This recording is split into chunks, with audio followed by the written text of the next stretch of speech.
Moments later, Abalus, his determination unwavering, declared with steely resolve that he would crush his enemies. Bathed in warm light, Nereis Trud sits quietly on the ornate throne, her expression reflective as she contemplates the weight of her fate. With a smug glint in her eye, Nereis Trud coldly declared her intention to leave her victim utterly humiliated and in misery, as she watched Megara struggle helplessly, choking while clutching a decaying rat. Desperate and writhing in pain, she struggled behind the thorny vines as Abalus, exuding a smug confidence, held the crown in a display of ominous control.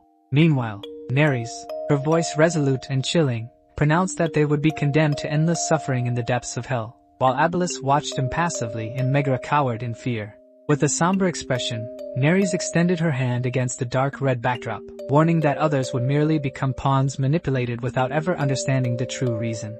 As a giant hand mercilessly crushes Abalus and Nereis Trud, leaving Megara to watch in somber resignation, the narration underscores the ruthless reality that those deemed useful are discarded once their purpose is served. Amid the tense chaos, Abalus lay unconscious on the shattered checkered floor, surrounded by fallen chess pieces and debris, his vulnerability stark against the devastation. Moments later, soft light illuminated Abalus's face as he regained consciousness, gazing pensively to the side while silent reflection replaced the turmoil of the battle just endured. In the softly lit room, Abalus solemnly confronted the other person, observing with a serious tone that their life seemed driven by the pursuit of vengeance. However, standing resolute before the gilded throne and its macabre ornaments, she pronounced judgment by insisting that retribution was necessary for the wrongs that had been committed. Alone in the dim cell, she sat in pensive silence, the weight of captivity deepening her somber reflection. However, as numbness crept into her bruised left leg, she told herself she had to remain strong until Nell arrived to save her, determination flickering in her pained gaze. Startled by a sudden creak, she spun around in shock, urgently calling out both for Nell and in disbelief at seeing Valentine. Before she could recover from her shock, Megara stepped forward with a smug smile, accusing Nereis of looking dreadful and pointedly remarking that she recognized the ceremonial gown as belonging to the imperial family. Nereis, visibly shaken, stared at the ornate yellow gown as Megara calmly revealed its significance, leaving Nereis reeling in disbelief and uncertainty. However, Megara, exuding smug confidence, taunted that the dress suited her far better than someone as lowly as Nereis, leaving Nereis humiliated as Abalus watched the confrontation unfold in silence from behind the bars. With a smug glint in her eyes, the white-haired woman smirked confidently, remarking that it was just like the title of crown princess. However, as tension thickened between them, Nereis anxiously questioned whether Abalus had come only to mock her, while he serenely dismissed the idea and stated that he was merely there to say his goodbyes. Nereis, visibly startled and anxious, questioned with a trembling voice whether this was truly a farewell. Standing confidently outside the prison cell, Megara coldly informed Nereis that although her cleverness and the family's eyes had once served a purpose, she was now considered expendable and ordered to disappear, while Abalus watched silently from behind the bars. However, Nereis, her expression smug and eyes glittering with malice, delivered a sinister remark, suggesting with a taunting air that such a fate was only fitting for a pet dog. Nereis, her eyes wide with shock and suspicion, demanded to know if this betrayal had been orchestrated from the very start. Without hesitating, Nereis, her composure now hardened, ordered Joseph to seize Megara, while Abalus bowed in obedience, tension crackling through the prison air.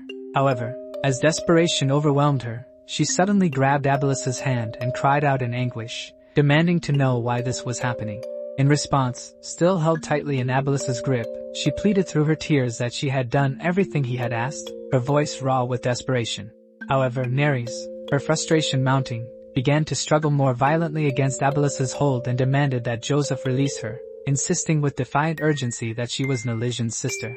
Suddenly, as Abalus gripped her shoulders even tighter, she cried out in pain while being pulled downward, her agony echoing her growing desperation. With tears shimmering in her anxious eyes, she quietly asked if Nelysion was aware of what was happening. However, as tension lingered in the air, Nereis merely offered a confident, serene smile, her eyes closed as if to reassure without a single word. With unwavering resolve, Nereis confronted Megara, telling her that it was her own foolishness that had left her vulnerable to manipulation all this time. Moments later, she pressed her foot down firmly on Megara's arm, her determination evident as she physically asserted control over the situation. As Nereis plummeted in terror, Abalus reacted swiftly, catching her in his arms while she screamed in sheer panic. Nereis, her blue eyes glinting with derision, challenged the other person's claim about being Nell's sister, mocking them for repeating what she considered nonsense. Standing over the exhausted Megara, Nerys confidently offered to share an intriguing secret, her mysterious intent heightening the tension between them. As the tension thickened, she revealed in a grave tone that the one responsible for Megara's mother's death was about to be named, her words hanging heavily in the somber air. In a heartfelt moment surrounded by flowers, Abelis gently patted Nerys' head as he revealed that he had adopted her and orchestrated everything from the very beginning, leaving her deeply moved by the truth. However, the atmosphere darkened as Abelis accused Nell of betrayal, causing Nerys to stammer in disbelief and insist that Nell would never do such a thing, their fractured reflections in the broken glass mirroring the sudden shattering of trust between them. Overwhelmed by disbelief, Nerys realized with a shock that she could not accept what was unfolding before her. However, as the initial disbelief faded, she managed a gentle smile and acknowledged with calm satisfaction that their house's bid for independence had proceeded far more smoothly because of Megara's unwavering obedience to orders. Calmly opening a vial of glowing purple liquid, Abelis informed Nerys that, as her reward, he would grant her a painless end, while her anxious hand hesitated near the ominous potion. With a commanding tone, Abelis ordered Nerys to open her mouth, but she protested desperately as he forced her jaw open, her distress clear in her eyes.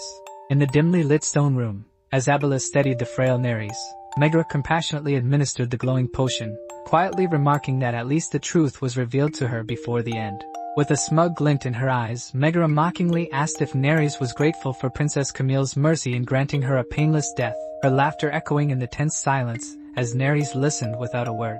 However, maintaining her chilling composure, she coldly instructed that the death must be clean, hinting that the victim's body might still serve a purpose.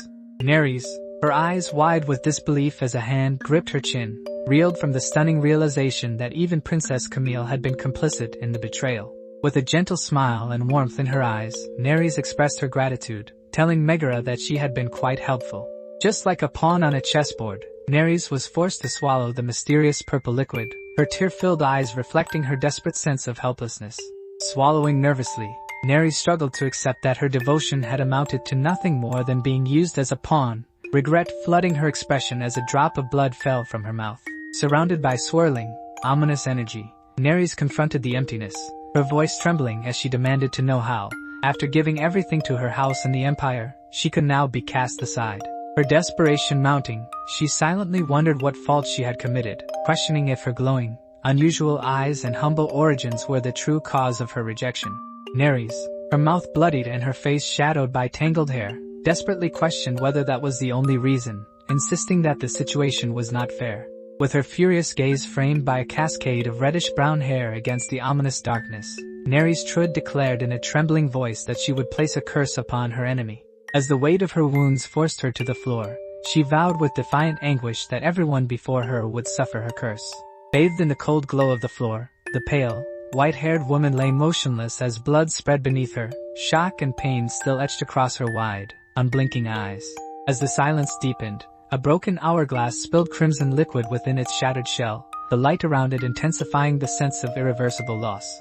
Bathed in ethereal light, the teardrop-shaped gem hovered silently, its radiance hinting at an ancient power waiting to be unveiled. Suddenly, Nerys jolted in surprise, her tear-filled eyes widening in shock as someone shouted her name. Noticing tears, Nerys leaned in with concern and gently asked why her companion was crying. In response, she quietly wiped her own tears away, her sorrow deepening in the heavy silence that followed. In the softly lit room, as the woman gently touched the young girl's forehead with tenderness, Megara hesitantly asked if she was truly her mother, her eyes searching for reassurance.